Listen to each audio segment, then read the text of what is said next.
was doing a talk into a group, and as I was talking to the group, people were coming in. I had this couple come in. This couple came in. I got my voices straight. And when the wife walked in, she had a limp on her one side of her hip. And I didn't make much of it. She sat down. And I went through going through my talk, and then we started doing some tapping.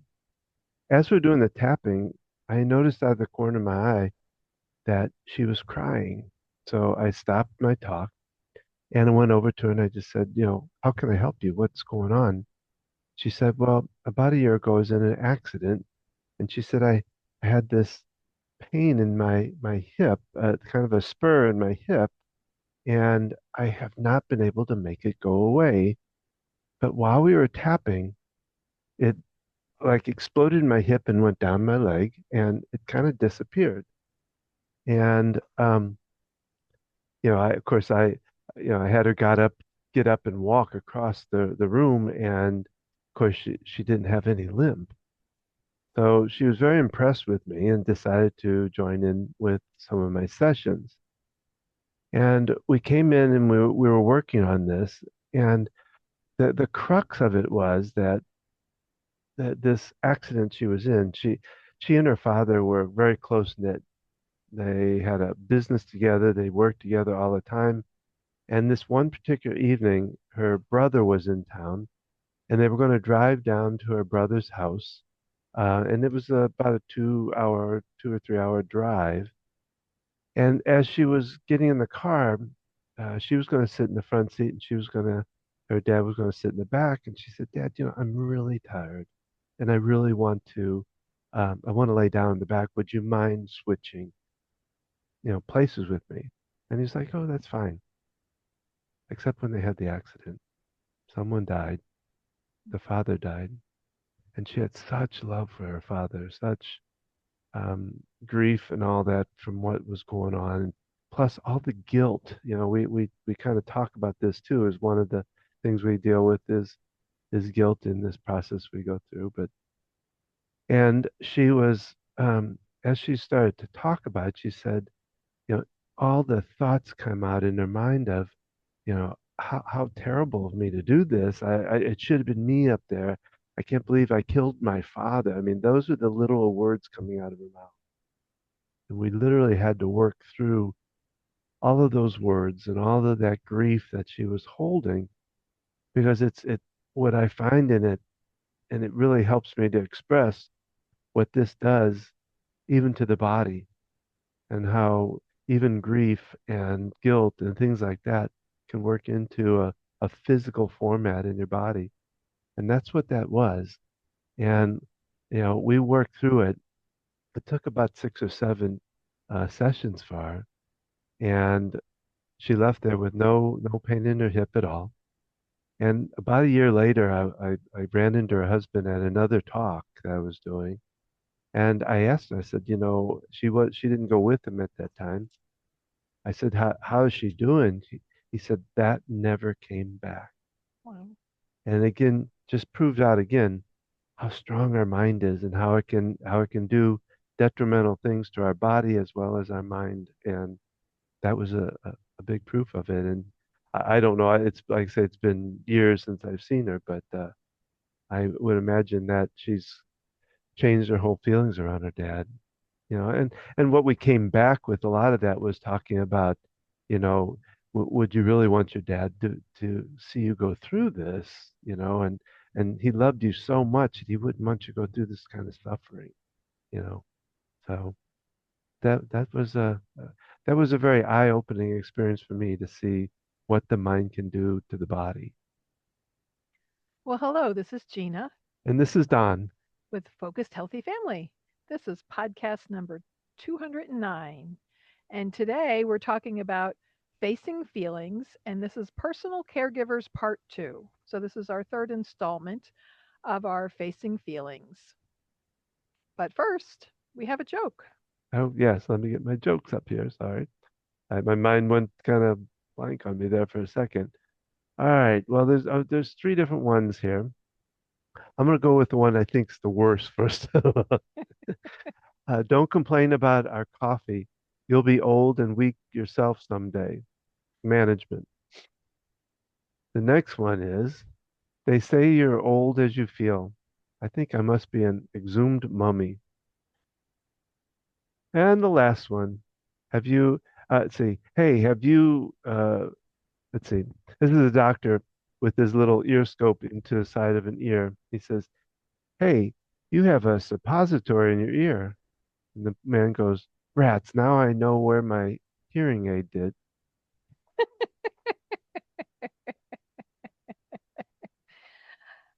And today I'm going to take a tip from Mike Collins' book, Caregiver 101 101 Ways to Keep Caregiving from Making You Crazy. This is by Mike Collins. I hope we put this link on every podcast here. So, tip number 37, the insanity definition.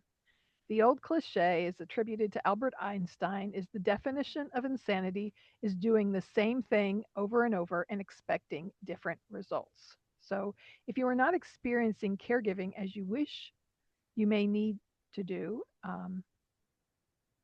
You may do things or see things differently. If you're not experiencing caregiving as you wish, you may need to do things or see things differently. If you're expecting others to help make, maybe you are not asking for the help, or at least maybe you're not asking for help in a way that they would understand. If you are overstressed, maybe you're not using stress management techniques that work for you.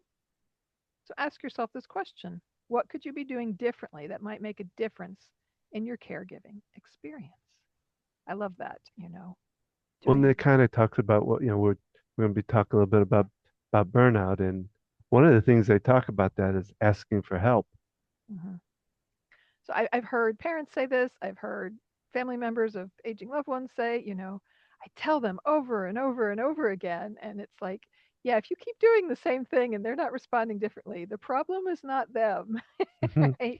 We need to look at our approach um, to get different results. So we're diving into facing our feelings and again, talking more about personal caregivers.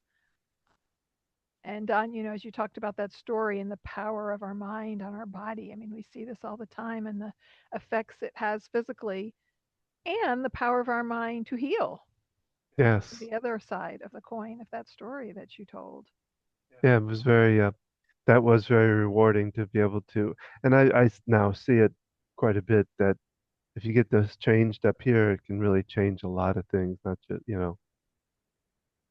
So, the last podcast, we touched on some of these areas of chronic stress, guilt, anticipatory grief, anger, resentment, loneliness, and isolation, a loss of self, and burnout and caregiver exhaustion. So, looking at those of us who are caregivers in whatever capacity, um, personal caregivers, that we are personally helping to care for another loved one, whether it's emotionally, mentally, or physically. And you might have adult children, but in some ways you might be supporting them, whether they're in college or they depend on you for whatever means. So kind of thinking about this broadly as a caregiver. We touched on some articles last week. Don, did you want to start with one of them? With one what? The articles. Uh, yeah. Little communication breakdown here. Uh,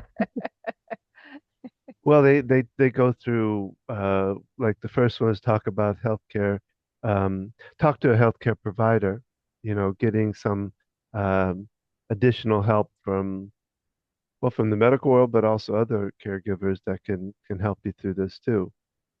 So in caring for yourself, and whether it's maybe a support group.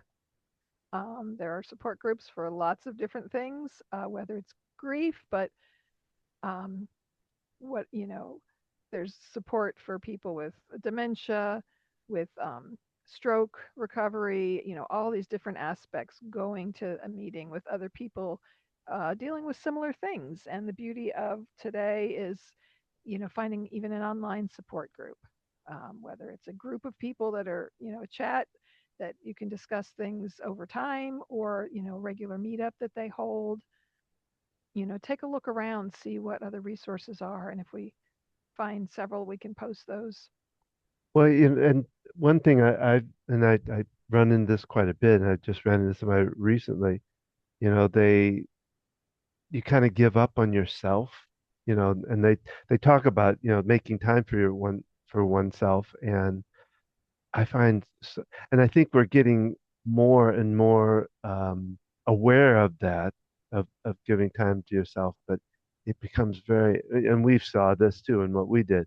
You don't have the time, the moments to be able to think about stuff. If you taking care of your aging loved one, you're also working. Plus, a lot of people have the sandwich generation where they're raising their kids at the same time, and so we always we always kind of put ourselves in the back burner on it. And I think that's something that needs to keep changing. I think we're getting better at it, but it's at the very infant stage of that.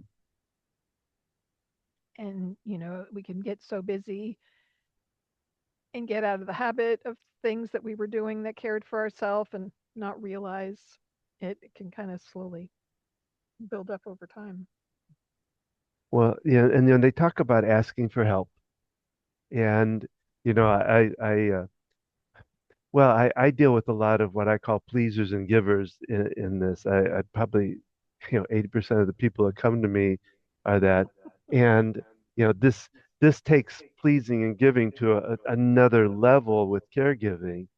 Um, but what I have the hardest time, even with just the simple pleasers, is getting them to change the communication that they have to put out, you know, because it becomes harder and harder the more you become a pleaser to be able to ask for help, to be able to take the moment, because what we take in ourselves is the burdening of it. I don't want to be a burden on somebody else, and I have to do, not only do we do tapping, but I also talk a lot about communication, um, how they can approach somebody. You know, I often, you and I used to teach that the how to talk so kids will listen, and I always thought that was a children's book, and it is written for children, but parents and children. But the principles of it, I start using for these people that are having a hard time asking for what they need, because like that special, the very first chapter, they talk about you know, being able to respond differently to somebody, and then um, being able to know when to say no, when to say yes, all of that kind of stuff, all plays into it big time. We've also done work, Don, you and I, on reflective listening Hmm. and the power of using I statements. Because as soon as you say you always, the accusatory tone of you, but when I come home and I see the kitchen table covered in things and I've got bags full of groceries, I become frustrated. Um, that I have even more on my plate, or and make but letting your feelings be known, but owning them, right? There's Hmm. circumstances and things that happen, and when we point the finger and say you, then the other person gets defensive, and that doesn't set us up for further communication. So yeah, learning communication strategies. That book is great for learning communication strategies. It gives all kinds of tools and techniques, um, in regards to parenting children. And you're right, Don. There's so many avenues there that we can utilize in all aspects of our relationships, whether it's family or business or friends or coworkers, as well as those people we might be caring for. I've recommended to a lot of people with aging, that are dealing with their aging loved one, because, like I said, it's the principles behind it that really, not just I it's fun to listen to the stories because they talk about kids and all, but the principles behind it really stand up for this. Like I said, I've used it with clients. I even used it in talking with your dad, when we were dealing with, a lot of times I would just listen to him and say, oh, that's interesting. No matter what he was saying, if so. So that being open, listening to someone acknowledging their feelings, being in the moment, being present with them, and looking at the situation and helping them to um, kind of get to the bottom of things or identify what the needs are behind things. So, yeah, there's some really great tools there. So, learning how to better communicate with others. Don, you and I participated in a counselor and workshop session from the Keeping You Love You Find series Mm. by Horrible Hendrix. Orville Hendricks and Helen Hunt. And there's several different books in the series. One focuses on parenting and learning those skills of um,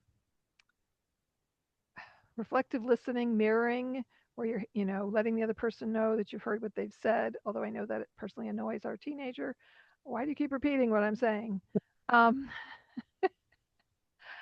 I think I had a client one time who said, "Are you going to keep saying okay, okay, okay after everything I say?"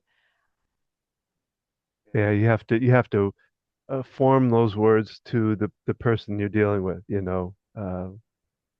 And like we've used things where, I just need to vent right now. I need you to put up some armor, and just not take this personally, or just, it's usually, yeah, I just need to get these thoughts and feelings out. Again, trying to be respectful and really owning those feelings and using your I statements. You know, I feel this, when this happens, I feel this. When I experience this, I feel, however it is, sad, angry, frustrated, um, disappointed. Well, the other side of that is, and I talk about this with EFT. I think one of the things that it does over time, it kind of helps what I call build a shield for you. Um, you know, when you're dealing with an aging loved one, a lot of time, when they get angry, they get mad, they get, and be able to not take that stuff in and have that shield to be able to understand, understand in your mind what's going on for them. I in fact I just talked to a client about this, that she was just getting really mad at what her mom was saying, and I said, let's see if we can place, see if you can even put your shoes in her shoes and see what she's dealing with, and then have this shield to be able to say, okay, that's mom's and she's dealing with some aging, and that's her situation. It's not mine to take in. Yeah, and that can be challenging, especially with our family members. I mean, think about with kids. They come at you, they're angry and upset. If you respond in a reactionary way, it just fuels the fire. Don calls it climbing the walls of anxiety. Yeah. And it can be challenging, though. You're in the middle of making dinner, making some phone calls, looking at emails, and your kid or whoever comes at you with all this complaints or frustrations or feelings, sometimes really big feelings, emotions, and you're not in a place to deal with it. So you need some coping strategies. You need deep breath. Yeah, yeah. And um, some simple tapping even can do it, Simple along. tapping, rubbing this little sore spot here in your shoulder. Um, you also can say, you have a lot going on here. I need just 10 seconds to breathe. Let me step out of the room and I'll come back and I'll be ready for you, or whatever you need to do. And obviously when you have young children, that's more challenging, or a child with special needs who's not Mm. able to self-regulate well. And that's where getting routines of strategies to help you cope and Find the different resources, having a if you get practice something, then when you're in that situation, it's much easier to use um, those skills. you want to go on the other article talking about grief. Sure. Um, well, and the other thing, talking about caregiver burnout, um, Oh, I'm sorry. and Didn't. how you recover from that. Here it just talks about finding someone you trust, um, setting realistic goals that you can work towards, being more educated and informed on the situation and that you're dealing with, and being realistic about your loved one's condition. So, getting more Mhm. information can be so powerful, to come to a place of acceptance. talks about taking care of yourself. It talks about eating well, Mm. resting well. Water intake is so important and so under. It doesn't even mention it on You here, bet. but hydration. We need fluids. Our body is what, more than 70% fluids. We need be drinking water. Things like tea and coffee and other beverages that are caffeinated. Caffeine is a diuretic, meaning it's pushing water out of your body. So that's counter affecting hydration. Green teas can be really helpful, and some amount of caffeine is obviously manageable. And are we getting enough water? Are we getting enough, um, water without sugar in it? Mm. To we around here we buy seltzer, flavored seltzer water. Our kids like to drink that as an alternative to other things. We kind of stopped buying juice years ago, just the quantity of sugar in it. Mm. Although when our kids are sick, it's like, okay, what do you feel up to? We'll buy juices and things then. So thinking about that, for me, having the water bottle helps because it's right there. The other way to help get more water in is buying hydration packets. You can find these in different flavors and powdered forms. You can find them sugar free or without artificial sweeteners of any kind, or with very low amounts of sugar. You can also use fruit. I like lemon, whole frozen strawberries, other things to flavor your water. That can help you to consume more. And if you're dealing with issues of electrolyte imbalances and getting the minerals and things you need, there are different um, things like I talked about that you can put in your water to help you increase your intake of it.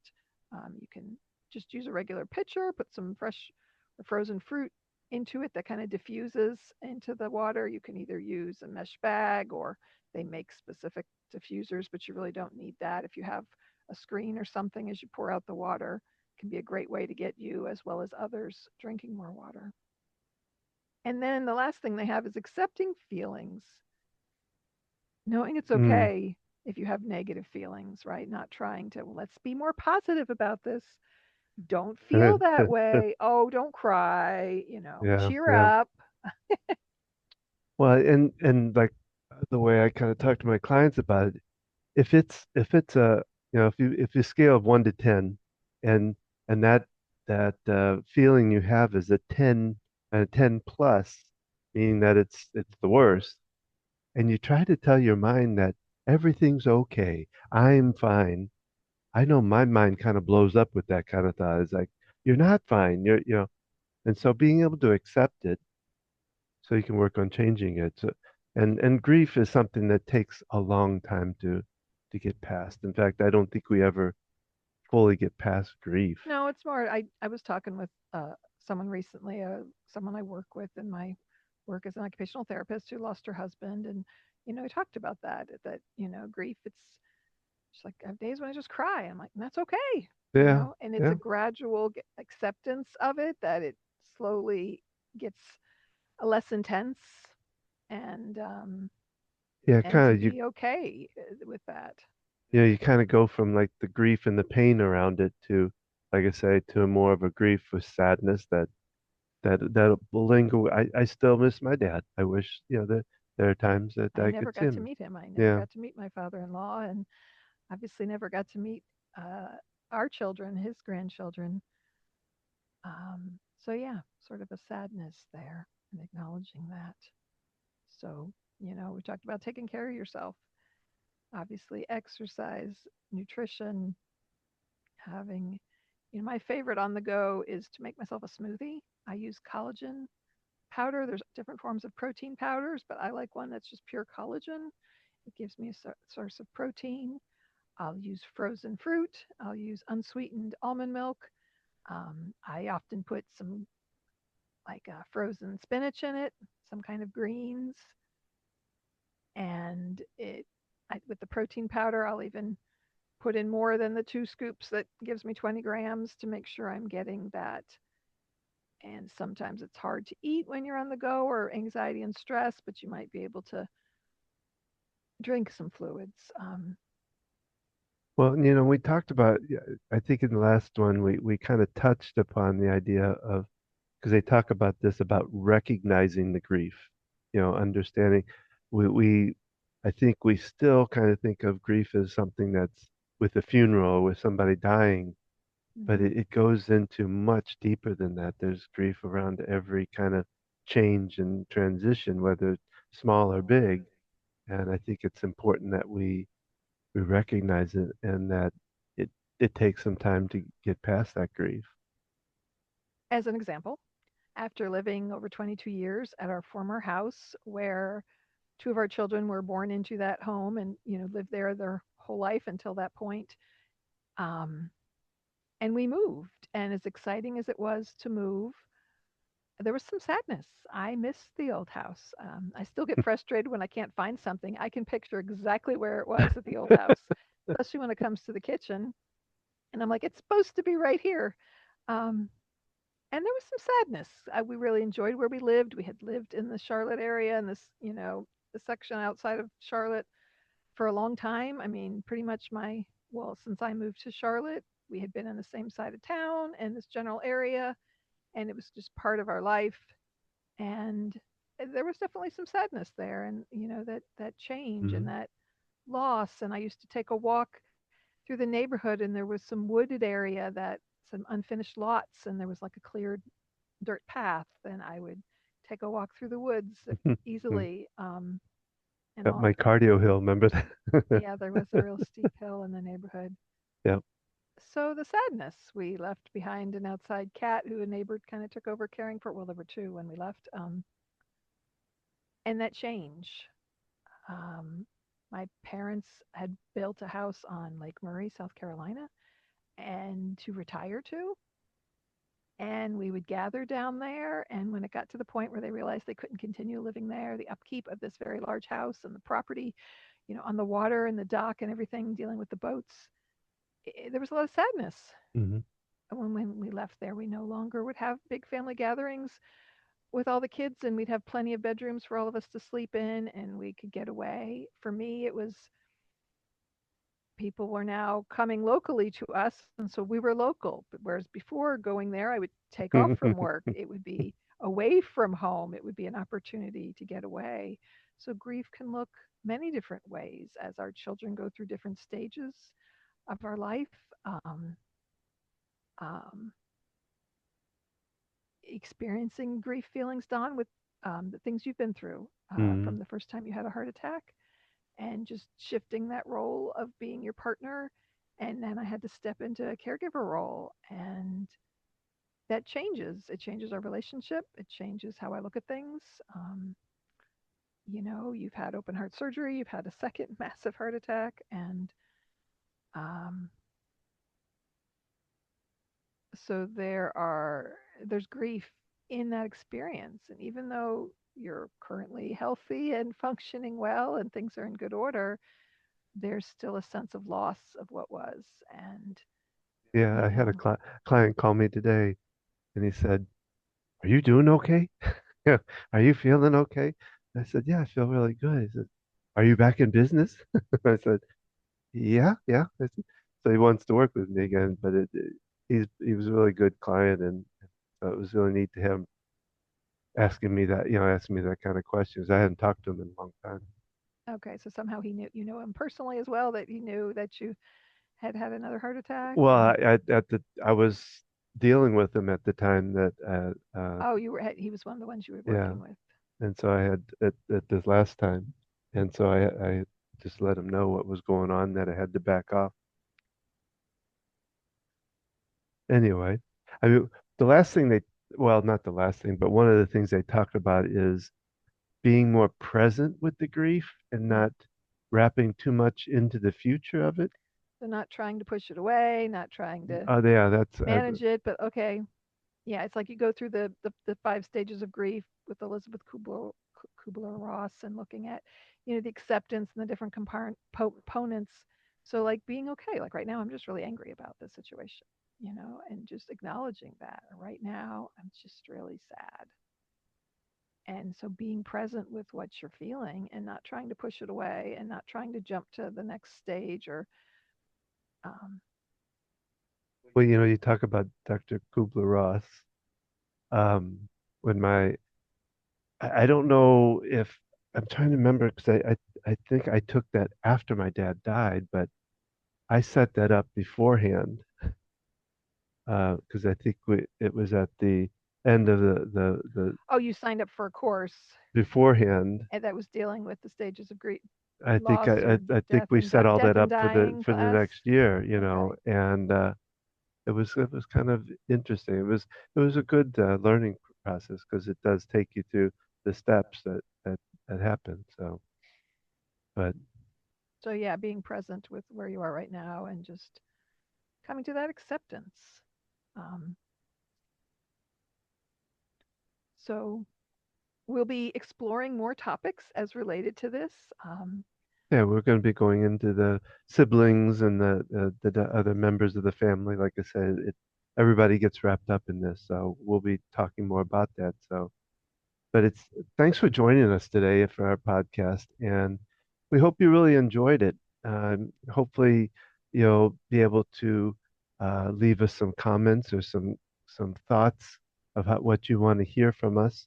We love to hear from you. Please take a moment to leave us a comment, share your thoughts. Be sure to like us, subscribe, and share the podcast with someone who might benefit from it, that might like that. If you're finding it difficult to stay calm during your day, or panic or overwhelm are becoming more frequent, we invite you to explore my EFT Discovery Series. EFT is often described as weird. After a few sessions, their reactions shift from, wait, tapping does what? To, wow, look what EFT did for me. I don't know what that means. I'm getting a thump on the floor. you're spinning, Todd. I'm spinning. Okay, I'll try to stationary. Uh, and if you're navigating the challenges of caring for an aging loved one, be sure to visit our senior care page on our website for support, resources, and guidance. You can also find wellness tips, caregiving insights, and more helpful tools at focusedhealthyfamily.com. You can connect with us on Facebook at Focused Healthy Family, Instagram at Focused Healthy Family 1, YouTube at Focused Healthy Family. You can join us every Thursday as we publish this podcast. And you can also look into the archives of it and see some of the different things that we've interviewed on our podcast now. You can see the latest of ours right on the website, but you can also go back to YouTube and find our archived um, sessions. I'm saying sessions, our Right, podcast. podcast. And the first year we were just audio. So yeah. There's a lot of different places to be able to find. And you can also check us out at focusedhealthypodcast.com. And remember, how you speak to your children and your loved ones today shapes their future and yours.